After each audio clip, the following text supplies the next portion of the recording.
Hello, everyone. I'm Stephanie Hernandez with the Clean Energy Solutions Center, and welcome to today's webinar, which is hosted by the Solutions Center in partnership with the U.S. Agency for International Development, USAID, and the National Renewable Energy Laboratory. Today's webinar is focused on the private sector applications of the Renewable Energy Data Explorer.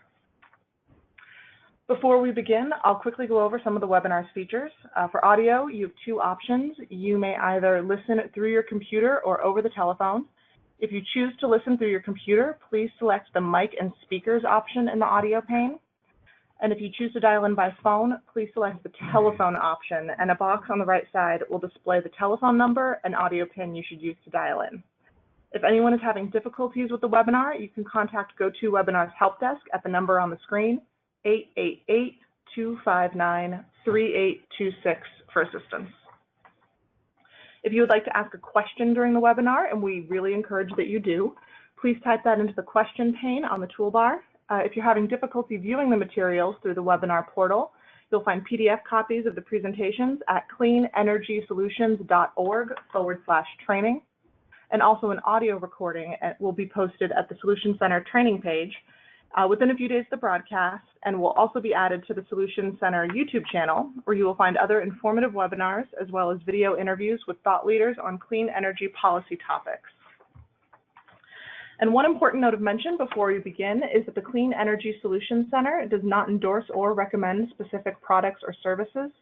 Information provided in this webinar is featured in the Solutions Center's resource library as one of many best practices, resources reviewed and selected by technical experts. Today's webinar agenda is centered around the presentations from our guest panelists, Andrea Watson and Mark Jacobson, who have joined us to offer a detailed look at how private sector developers and investors can use the Renewable Energy Data Explorer and gain greater understanding of renewable energy opportunities in various locations. An introduction to the Renewable Energy Data Explorer was presented on a previous webinar, and the recording is available online. You can find this presentation at cleanenergysolutions.org/training on the June 6th webinar. Before we begin the presentations, I will provide a brief overview of the Clean Energy Solutions Center, and following the presentations, we will have a question and answer session where the panelists will address questions by the audience. At the end of the webinar, you will automatically be prompted to fill out a brief survey, so thank you in advance for taking a moment to respond. The Solutions Center was launched in 2011 under the Clean Energy Ministerial. The Clean Energy Ministerial is a high-level global forum to promote policies and programs that advance clean energy technology, to share lessons learned and best practices, and to encourage the transition to a global clean energy economy. 24 countries and the European Commission are members, covering 90% of clean energy investment and 75% of global greenhouse gas emissions. The webinar is provided by the Clean Energy Solutions Center, which focuses on helping government policymakers design and adopt policies and programs that support the deployment of clean energy technologies. This is accomplished through support in crafting and implementing policies related to energy access, no-cost expert policy assistance, and peer-to-peer learning and training tools, such as this webinar. The Clean Energy Solutions Center is co-sponsored by the governments of Australia, Sweden, and the United States, with in-kind support from the government of Mexico.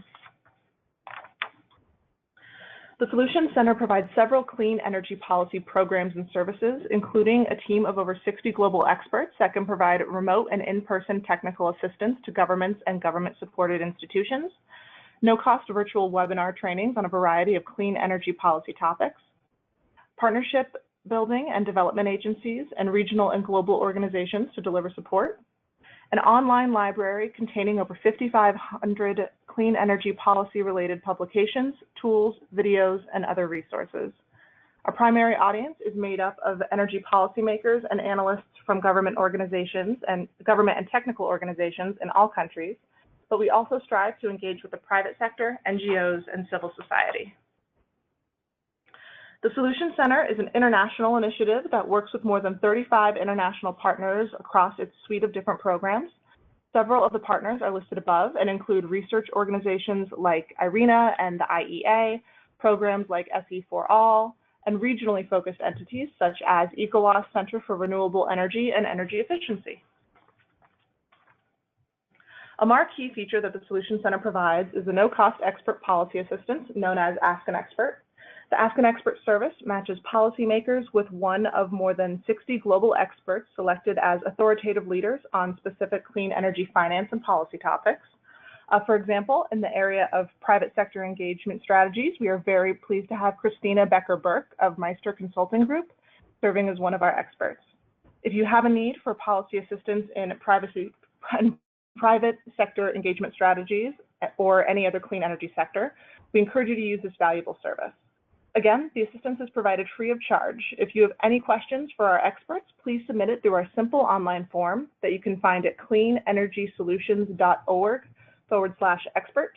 We also invite you to spread the word about this service to those in your networks and organizations. Before we begin the presentations, I'd like to provide brief introductions of today's panelists. Our first speaker is Andrea Watson. Andrea leads the Integrated Decision Support Group at the National Renewable Energy Lab. Her expertise lies in strategic planning, change strategies, and decision-making support as applied to clean energy projects and programs. And our second speaker today, following Andrea, is Mark Jacobson, a senior project leader at NREL's National Wind Technology Center.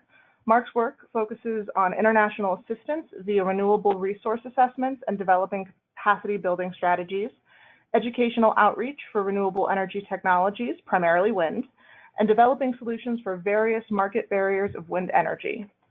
And with those introductions, I'd like to welcome Andrea to the webinar.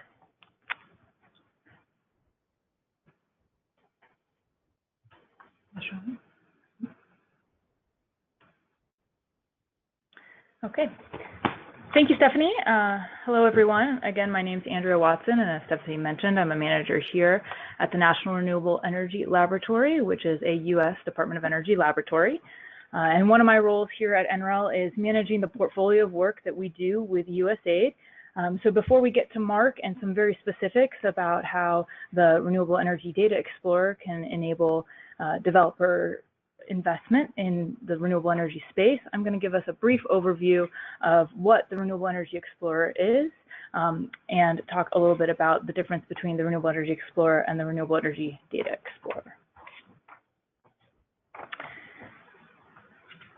So the Renewable Energy Explorer, or RE Explorer, is provided by a partnership between USAID and NREL, and that partnership seeks to provide information and access to data for renewable energy decision-making. The Renewable Energy Explorer can be found at re-explorer.org. When USAID and NREL partnered to develop this web platform, we were looking at a number of needs that we believe that the RE Explorer is serving. The first one is recognizing that renewable energy resource data and supporting GIS data sets are crucial to supporting decisions and helping local, state, and national governments achieve their objectives in clean energy development. We also recognize that decisions that are not data-driven can lead to outcomes that don't reflect an appropriate amount of ambition, don't maximize cost effectiveness, or are infeasible to implement. And we hope that through education and access to data, we can make better goals and targets for nations and local governments. And thirdly, through the work that we do together with USAID, we've found that there is indeed a demand and a need for this type of information, for access to data, and for resources on how renewable energy data and the associated GIS data sets can be used to do analysis and inform that decision making. We recognize that access to these renewable energy data sets and the associated GIS data that goes along with it can really help decision makers and those who support them when they do clean energy target setting, when they make appropriate policy to enable countries working together with the private sector reaching those targets, and how they manage, plan, and operate their power sector, and how they work with the private sector to spur investment in the clean energy space. Resources on all of this information and access to data can be found through the USAID NREL Renewable Energy Explorer. Once again, that's at re-explorer.org. Also on the RE Explorer, you can find our flagship tool, the RE Data Explorer. The RE Data Explorer is developed by the National Renewable Energy, and it's an innovative web-based analysis tool that uses geospatial and spatial temporal renewable energy data to visualize, execute, and support analysis of renewable energy potential under various user-defined scenarios. The RE Data Explorer is free to access, so we encourage you to go to the site and start poking around. There you'll find a tool that is quite user-friendly, and later in the presentation today, Mark will give you a demonstration of one way that that tool can be used. So that's it for the introduction. Thanks so much for tuning in. And with that, I will turn it over to Mark Jacobson, who will give you a little more insight on how the RE Explorer and the RE Data Explorer can be used by developers.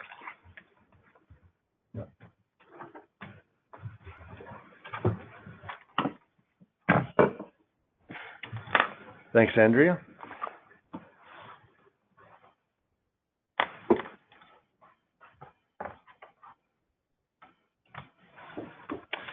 Appreciate everyone tuning in today.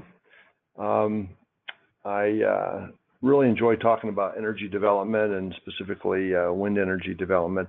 This certainly can be used for any renewable energy resource, but today the example I'm going to use is going to be primarily wind, but certainly can be used for solar or biomass, whatever data might be loaded into the tool. Just a little bit more about myself, and I'll quickly get off of talking about myself, but want to let you know that I did spend about 15 years developing energy projects, so this development process is something that I lived and breathed for quite a while, and I thought it was important to actually talk about how this Renewable Energy Data Explorer tool could be used to support many aspects of the energy development process.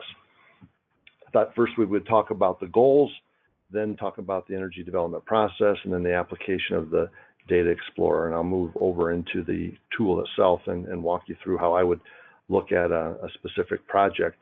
And then we'll open up for questions. So it shouldn't be too much time out of your day this morning.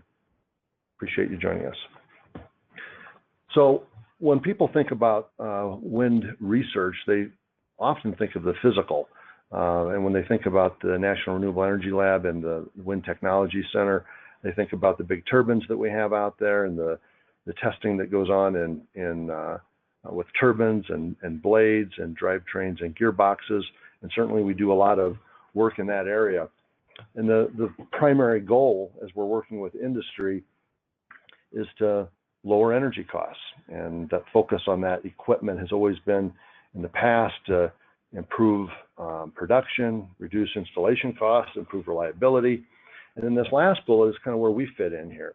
We're finding that more and more there's a need to improve siting decision-making, siting tools that support decision-making, and the Renewable Energy Data Explorer is something that I wish that I would have had back 10 years ago when I was first starting to develop wind projects.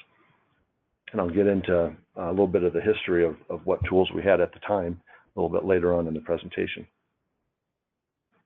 You've seen this slide before. Want to make sure you know where to access the tool. I think that as we kind of look through what we want to learn today, it's important to understand how valuable graphical representation an accurate graphical representation is in providing information to decision makers. It's also important to make sure that you have improved access to the data, and I'll talk about how difficult that was in the past and how the tool improves that aspect of information gathering. And with more information, faster information, more accurate information, you're going to reduce prospecting time, and that's important. And of course, if you can't use a new software package or tool, then it's not going to get used, and you're not going to be able to access the benefits. So I think through the demo, you'll see how easy it is to use and to manage and evaluate multiple layers of information to support decisions. when we talk about the wind development process, being an old farm boy myself, I love to use this description of the old three-legged milking stool. If you're not comfortable or not familiar with all three of these legs of development, market, the wind resource, and the land, the stool tips over and you don't have a project. So we're going to talk a little bit about all three of these in a little bit more detail. So when you're looking at the market, of course, you got to start with customers. You got to understand what the future energy needs are. You want to understand in the region where you're looking to develop a project, what the wholesale energy prices are, how competitive might your renewable resource be relative to the existing wholesale power prices. And of course, you want to understand what the policy drivers are in the region. I'm using a U.S. example here of an RPS, that stands for Renewable Portfolio Standard, and that's a mandate for a particular region, whether it be a state or a province, to buy a certain percentage of their power from renewable resources. That certainly increases the appetite to buy wind or solar when you have an RPS, and it's important to know that when you go into a new region. And of course, interconnection and transmission availability. A lot of individuals will use these two terms interchangeably, and they shouldn't. The interconnection process is a separate and distinct process from the transmission process. And when you're trying to understand about availability, you have to go through a separate study process with each. I've identified throughout the next few slides certain topics in gold font, and that's to let you know as the viewer that we believe that the READY tool can support these aspects of development. And so on the interconnection and transmission side or leg of the stool, it's important to know where those transmission lines are, what size we're talking about, and later on, I think that there'll be additional information that can be loaded into the tool that might even talk about ownership of those lines. Currently, it focuses more on size and kilovolts. Then looking at the next leg of the stool, the objective right off the bat is to focus on a way to get information that allows you to generate a net capacity factor right off the bat. And you're going to be, for those of you that are not familiar with net capacity factor, that's a term that wind folks use to arrive at an annual production number. And you want to get a feel for that as soon as possible so that you can put some preliminary pricing together and see whether you are going to compete in that marketplace. So how do you go about getting that information? Well, you try to find it publicly online. You might purchase a wind map. You might even, if you're looking at a bigger region, develop or purchase a model of the wind resource for that area. And then later, and you'll eventually have to do this, you'll have to measure the actual wind resource at that site. So you have to install meteorological towers and validate any past models that you might have been working with. All of this, I might add, is about reducing risk. So when you're looking at a development project, you might start off with a certain amount of information that is an overview of a project's profile, but you're continuing to try to grab and obtain more and more information to reduce the risk of the project. So it can improve your chance of financing the project or improve the financing terms once you get to that point. The next leg of the stool, and the last leg, is I've thrown out these three examples of market, wind resource, and then the last being land. It's important to understand what the land profile is. What are the land resources? Who owns the land? Why is this important? Well, if some of the land is private and another area might be federal, that could change your timeline on permitting, and your transaction costs are different. It'll be easier, it's typically easier to secure leases with private landowners than it is with a federal agency, and the permitting timelines, as I mentioned, are longer with the federal land acquisition as opposed to private. So that's important to know as you're comparing project sites. Also understanding, again, back to the focusing on land use, it's important to know, are you close to an urban area?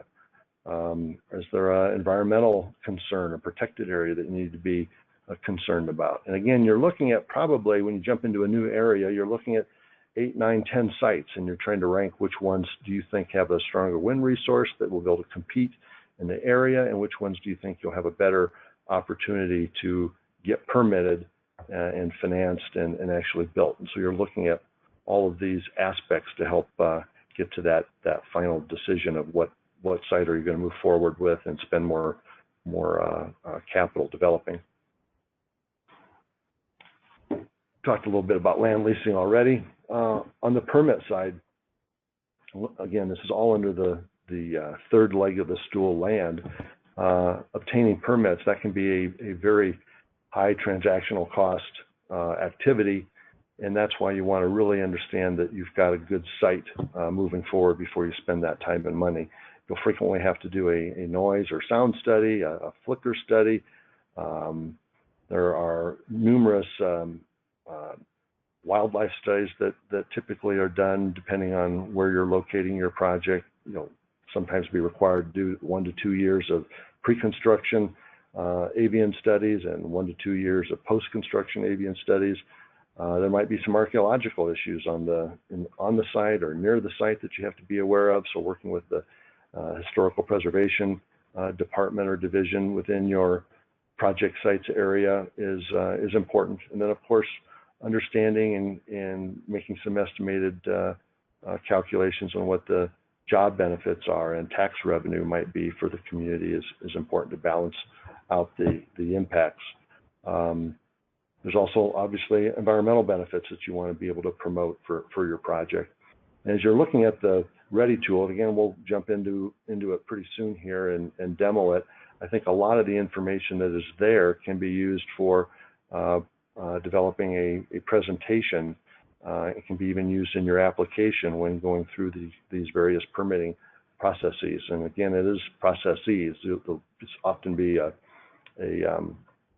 permitting process with the federal government, with state and local, and you have to be aware of all those entities that you have to, and their criteria to get a project permitted so that you can move forward with financing and construction. So we just hit on from a big picture perspective, certainly we could have dived into more detail, in more detail within all three of these legs of the development stool, the market, the wind resource, and the land. But what the important takeaway here is that the Renewable Energy Data Explorer assists in all three of these legs. Not only are we able to identify transmission lines and the size of those transmission lines, but we're also able to identify where the strongest wind resource is. And what I think is very interesting and important is that not only are you visually looking at it, but with the Renewable Energy Data Explorer, you're able to actually download that data. And we'll talk about why that's important in a couple slides from now. And with the land leg, certainly we're able to fine-tune and help microsite our project before we buy plane tickets and spend a lot of money to go look at an individual site. We'll know what the land uses are. Is it wooded? Is it a field? Is it ag land, or is it urban land? Is there a protected environmental area? All this information can be accessed via this tool. So obviously, we just talked through these 3 steps, but the 3 steps that we just discussed are not the only steps in development. And this kind of looks at in one slide with big picture buckets, where we've been and where we're going in the development of a wind project. Certainly in the orange, again, the gold is identifying the steps in development that the Ready tool can help support. helps us select a site. We're able to access the renewable energy data and actually download it for our purposes. And typically that first purpose is in entering the data into a production model. Some of the models out there are OpenWind, Windographer, Wind Farmer. And basically that is a model that the wind data gets inserted into and allows you to look at your project and the number of turbines that you have, the type of turbine you have with its own specific power curve, and play around with a layout that will give you a energy production, annual energy production number. And then with that number, of course, that gets inserted into a very proprietary, usually very company-specific pricing pro forma. And you'll put together a preliminary pro forma that will kick out a bid price and give you a feel for whether you compete in that marketplace or not. As you take this line up into the right side of the slide, then these are kind of the big bucket final development steps. Certainly your project should be maturing as you're moving forward. You're continuing to reduce risk as you're getting more and more information. You're getting your permits, you're getting your measured wind data from that site, and you're able to market to the power buyers, negotiate a contract, obtain financing with this information, and then construct and build the project. I think, as you know, just before we move into the Renewable Energy Data Explorer itself, I think it's important to know where we've come from and where we're going. And the state of Indiana, I think, gives a perfect example of past tools that we have used. Now, this is a state that is in the Midwest, the center part of the United States, just underneath the Great Lakes, for those that might not be familiar with the individual states in the United States. And on the left side, you're looking at just a simple PDF map that was out there in the industry that wind developers and investors looked at, had access to, and then turned away and said, not interested. Basically, it was a map that was a wind model at 50 meters. And I know that there are a lot of those kind of maps that are out there for different countries, and you just didn't see very much development there. The takeaway here is that you need to have better information that matched up with the technology as it was improving. So certainly it was recognized that 50 meters was behind the times. Hub heights had moved to 80 meters and higher. Models were getting better, and they were validating these models with actual data. And so Indiana, for this example, had I think 9 or 10 tall towers distributed geographically across the state, and took actual measured data, validated a model, and the product that you see on the right showed that there was a wind resource in many areas, and all of a sudden 1,500 megawatts was built. Now, I'm not saying that this exact wind map was the only reason that spurred that investment was spurred on to install 1,500 megawatts, but I think it was a prime driver, because the visualness of the wind resource is something that graphical representation of the strength of that wind resource is one of the first things that wind developers do look at, and I think this was a prime driver to the 1,500 megawatts that were installed. So that's where we've been. That was a key step change as we were moving forward to try to provide more information to industry to locate and site projects in various areas. And then where we are right now is this next step change, and this is what's exciting.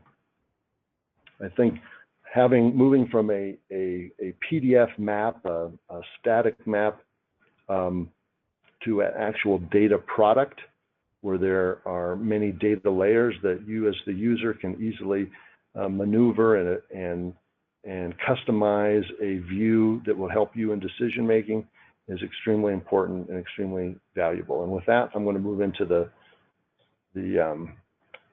demonstration. Hopefully I can do that in a smooth way. And here we go. So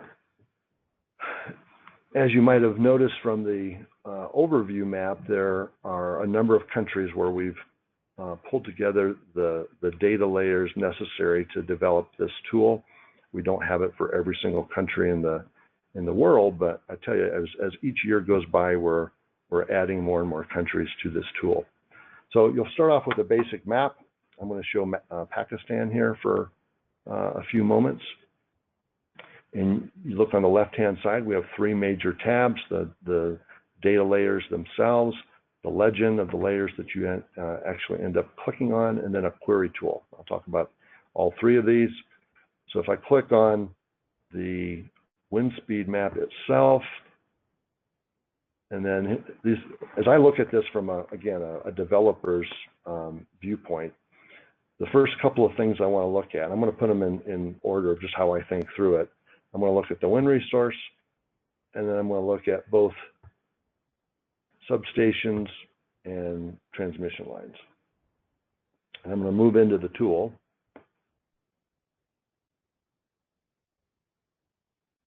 I've got my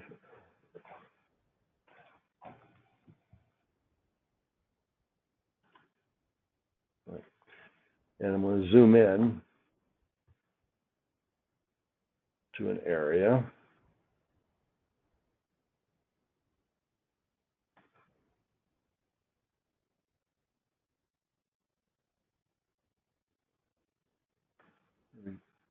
One more touch on the zoom.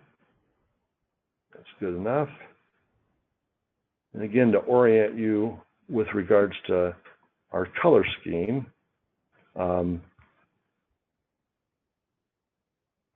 you'll see that the legend shows that yellow to red is a increasingly strong wind speed. These are annual wind speed numbers. And the blue numbers, we have basically a two color scheme legend here where blue indicates, and different shades of blue indicate 6 meters per second and lower, and 6 meters per second and higher is the yellow to red color scheme. So I'm going to look in here and see that there is a strong wind resource here in the southern region of the country, and I'll be able to click on each one of these pixels. I think it's 2 kilometers by 2 kilometers, and I'll be able to look at where, basically transmission overlaps a strong wind resource. That's the first thing that I'm looking at. So I'm looking at a region down here that seems pretty hot with multiple transmission lines. One of the things that is also interesting here with the transmission line layer is that I actually have black and green, black meaning an existing line, green meaning a proposed line. And that's very interesting for a developer to understand exactly where there might be new transmission in the future, which would tell me maybe any project that I develop now will have the ability to expand later because there's going to be more transmission in the area. So that's kind of another important aspect. So now I'm clicking on a line here. You can see that I'm given a drop box that allows me to click on information on this line. And this is important. So now I have a voltage of 500 kV for this line. That might tell me that that's not a good line to interconnect with, because if I'm looking at a project that's 50 megawatts or smaller, I probably don't want a very expensive substation to interconnect to. I'm probably looking at voltages that are 230 or lower. So I'm going to maybe click to a different, again, what's my goal? I'm trying to get close to identifying what a potential project site might look like, and if this is a good one or not. So now I'm looking at this line, and I've got a transmission line that's saying it's between 66 and 132 kV, so that might be a 40 megawatt to 100 megawatt size site, and if that's the goal I have, then I'm in a decent area. I can also click on the wind speed, and this is what's different than looking at a PDF map. I'm able to click on wind and basically identify what the wind speed is and the specific GPS coordinates. And I'm also able to download that, that data, and I'll show you how I would do that. This is just giving me basic visual information on the transmission line and the wind resource. So now if I want to actually capture that data, I'm able to draw a small little box, little query. You see on the right-hand side, I have a download button, and I can open this into an Excel spreadsheet. Now that data is mine. Very valuable tool. I can put that into any other kind of evaluation software package that I have. I'm going to close that. Now, kind of moving on, what are the other filters that I'm looking at if I'm trying to develop a wind site?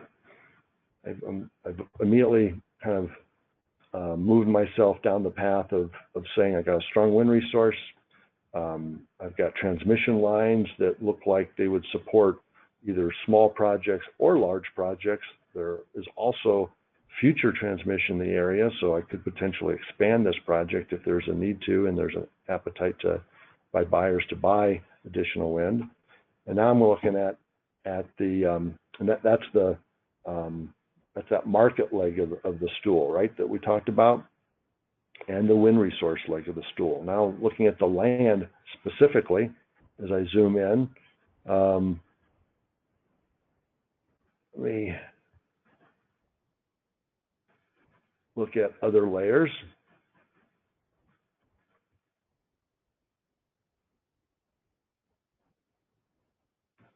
And see that I have a land use option.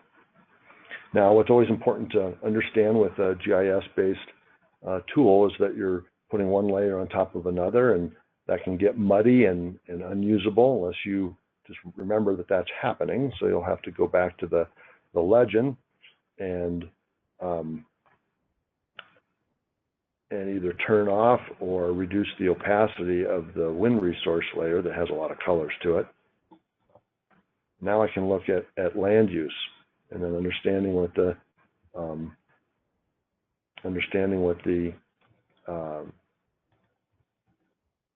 individual colors mean.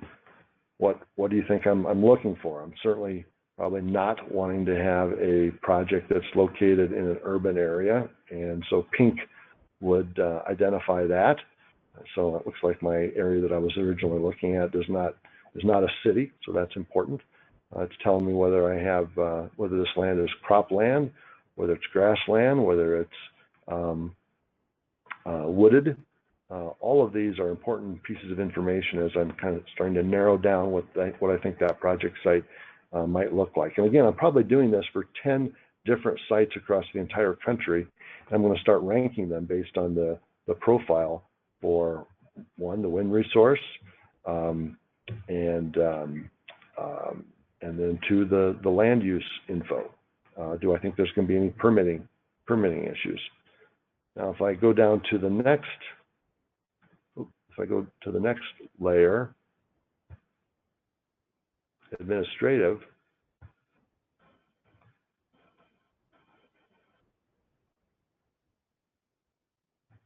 trying to get that to move, excuse me. Just having trouble with my screen moving.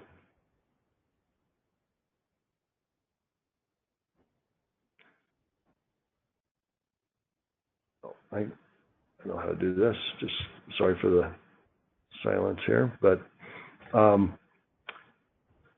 can identify county boundaries, state boundaries, and cities. I just want to call attention to that. Here's another one that I wanted to click on, and that's protected areas.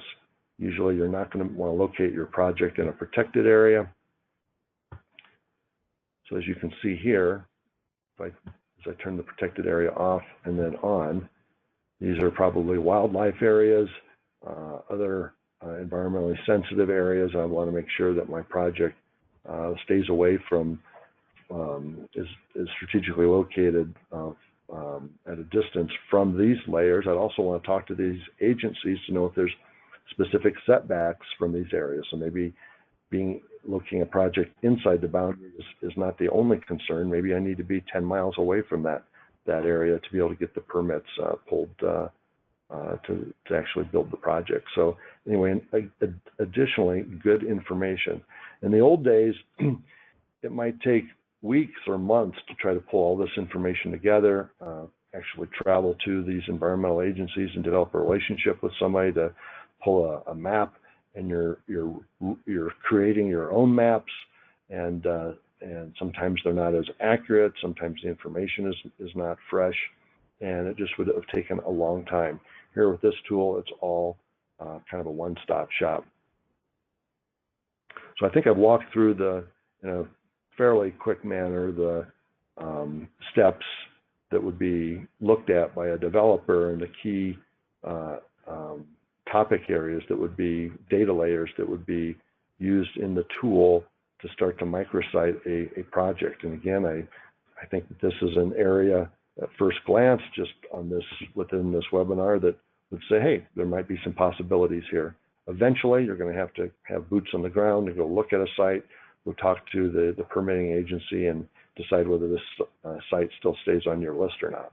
I'm going to move back to, there's one other thing I wanted to share. So that was Pakistan. And this data from the wind resource leg, this was data that was from a model. With Bangladesh, again, we're just adding more and more information with each ready tool that we have. As you see here, this is a wind map of Bangladesh, which has little anemometer icons on it. And this is a project that we're partnering with USAID on as well, where we actually are collecting in 9 meteorological stations measured data over a 2-year period, a 2-year measurement campaign that's going to be used to validate a model. We haven't validated that model yet, so we're kind of still in the middle of the project. But if you click on these icons, you'll see a meteorological station will pop up, and you'll get a download link for the actual raw data. So you'll have 2 data sets that you can look at as an investor. One would be the validated modeled data that we're going to have this spring for individuals to look at here for Bangladesh. But if you wanted the actual data from the actual measured data from that website, you'll also have the ability to access it from the Ready tool. I think that that's just extremely valuable. So with that, I'm going to move back to the presentation.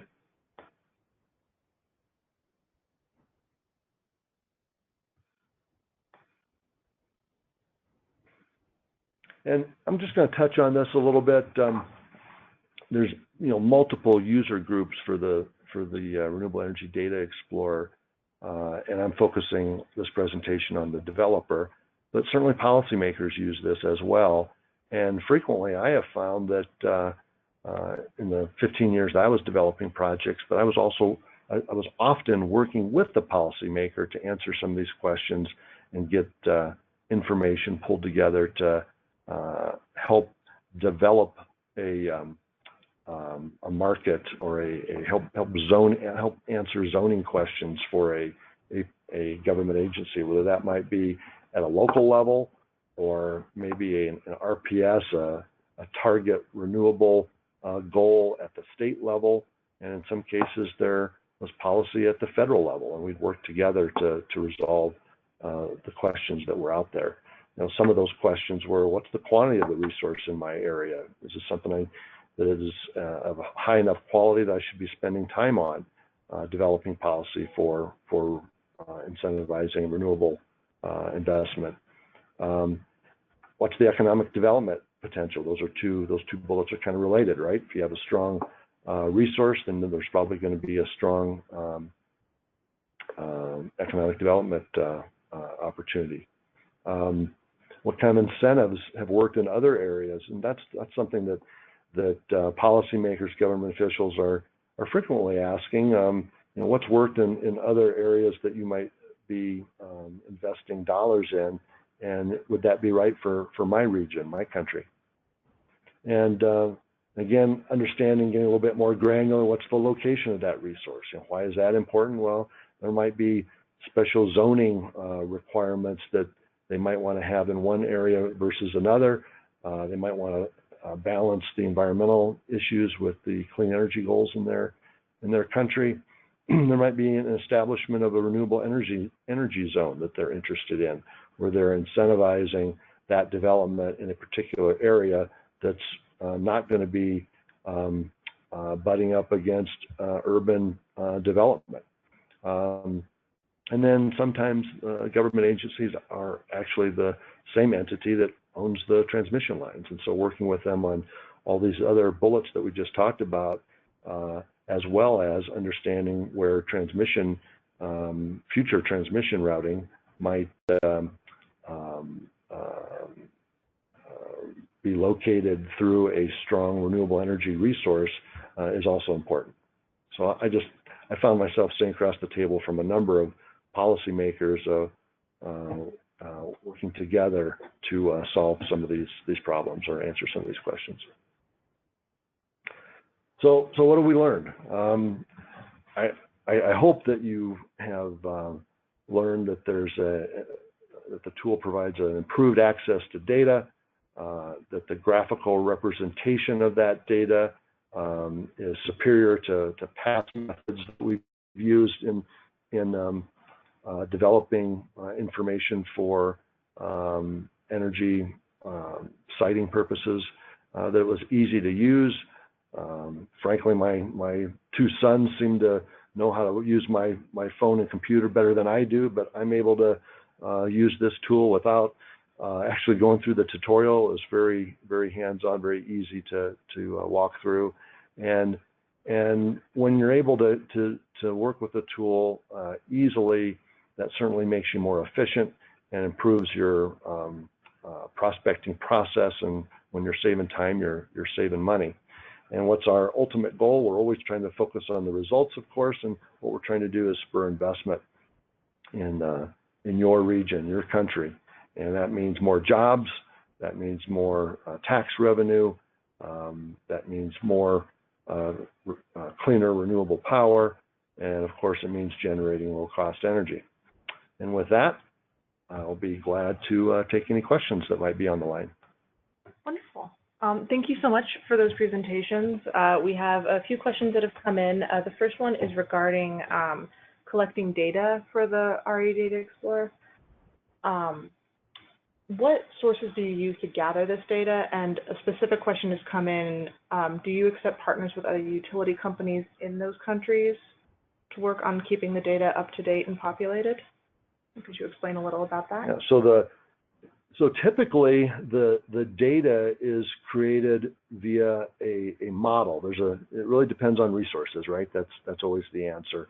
There's a lot of data sets out there that can be used to create a model, and those models are getting more and more accurate each year. And a basic layer, wind resource layer, solar layer, can be provided via a model, where you can, if you have additional resources, what we're finding is the best way to create that data layer is to start with that model and then actually get measurement data multiple years and validate the model with actual measured data, and that makes the necessary adjustments, and then that data layer is even more accurate. So that's typically how those models are generated.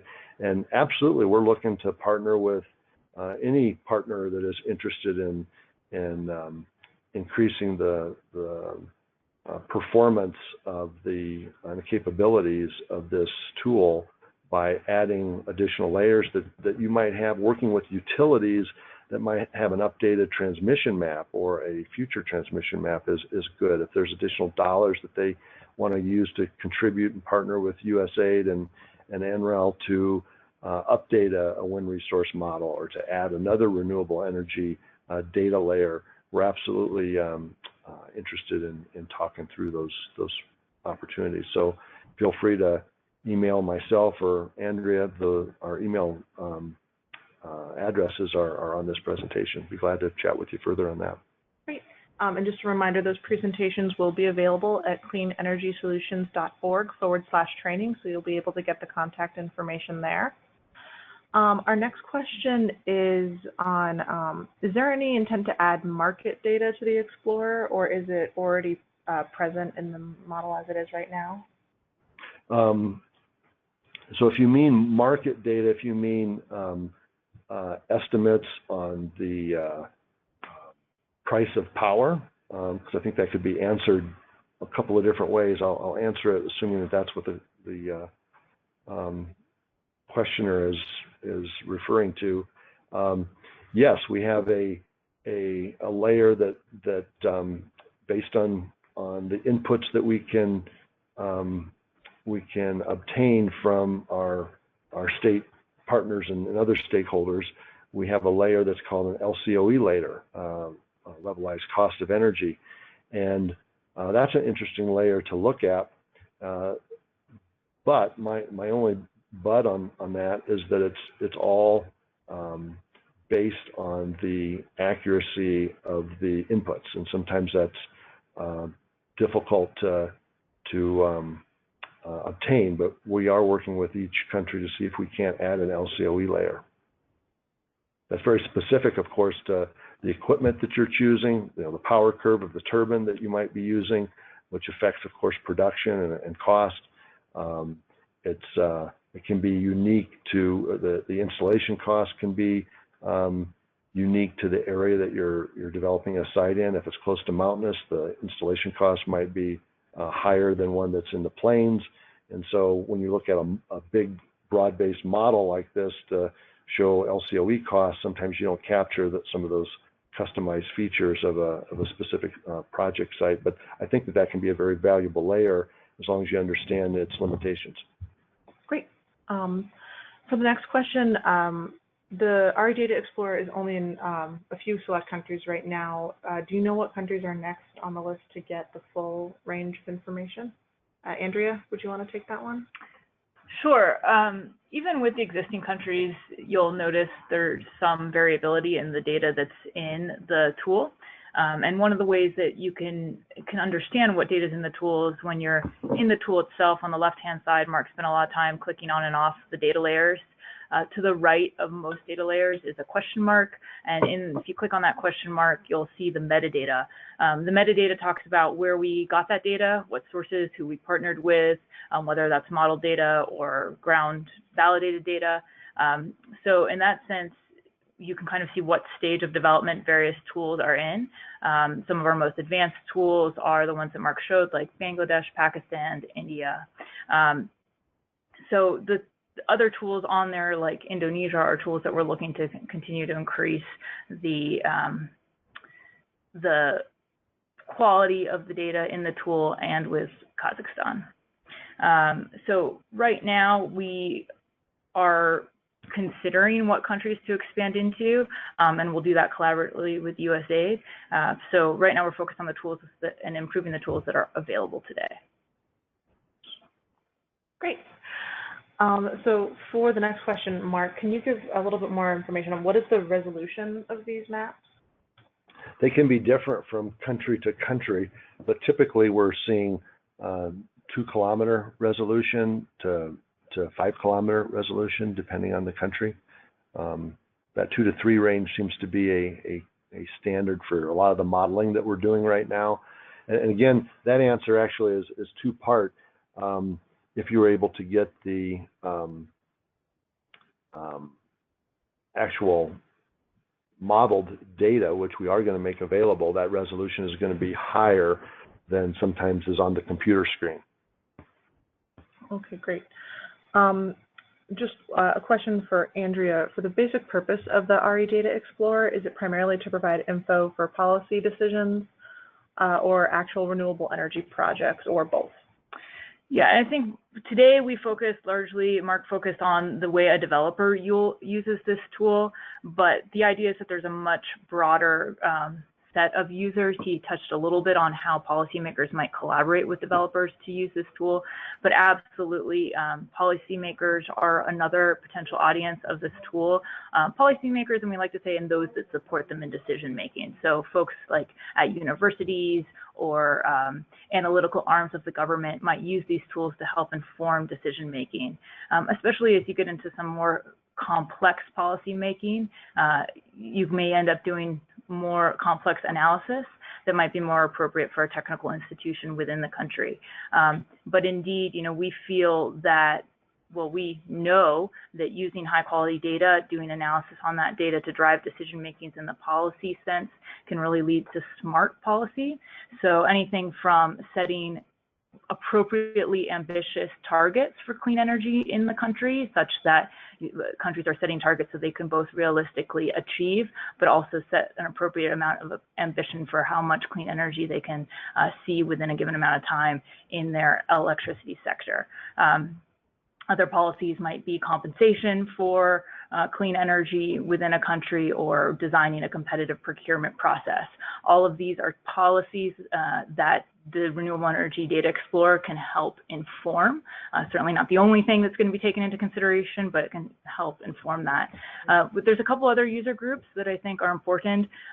In addition to developers, there's the investment community. Having a third-party neutral set of data that can really validate the results that developers are showing in a project can help achieve financing more easily and garner sort of trust that, yes, the data being used is from a validated source, or at least a source that's transparent, that's third party to the development community, and that can help financiers make those types of decisions.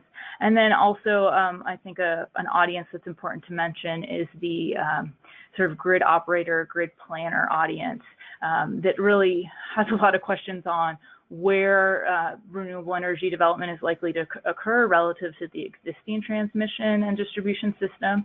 And then importantly, it's not something we touched on in depth in this webinar, and has been topics of webinars in the past and will be in the future, is sort of how you plan and construct new transmission to most cost effectively access variable renewable energy. One approach to that we talk about a lot here at NREL is a renewable energy zone process, and there are previous Clean Energy Solutions Center webinars on that topic. But it's definitely something that you can start to stand up that renewable energy zone process with a tool like the Renewable Energy Data Explorer. Wonderful. One final question before we wrap up here is, how do you address the need for public or private sector users in the tool in their local language, such as Vietnamese? Is there a... Yeah, I think that's something that we could stand to approve on. We're working closely with obviously a number of countries that have with a number of different languages, and that's a great opportunity for partnership. Already on every single one of these tools, as Mark alluded to, we have local partnerships. There's no way we can access that demographic data, the land use data, the protection data without local partnerships. And it's definitely within our capability to visualize different languages on the tool, to create user guides in different languages, to create tutorials in different languages. It's sort of on a long list of development improvements that we can make, but I think with local partners that are really demanding bilingual interfaces would lead us to do that a lot faster. So definitely a capability we can do. Great. Thank you so much. And with that, we will wrap up here. On behalf of the Clean Energy Solutions Center, I'd like to extend a thank you to our expert panelists and the attendees for participating in today's webinar. If you have any additional questions you would like to submit, please do so in the question pane and we can connect you offline. We invite you to inform your colleagues and those in your networks and organizations about the Solutions Center, resources and services, including the no-cost policy support through the Ask an Expert service. I invite you to check the Solutions Center website if you would like to view the slides and listen to a recording of today's presentation. as well as any previously held webinars. Additionally, you'll find information on upcoming webinars and other training events. We are posting the recordings to the Clean Energy Solutions Center YouTube channel. Please allow about 1 week for the audio recording to be posted. And finally, I would like to kindly ask you to please take a moment to complete a short survey that will appear when we conclude the webinar. Now, everyone, please enjoy the rest of your day, and we hope to see you again at future Clean Energy Solutions Center events. This concludes our webinar.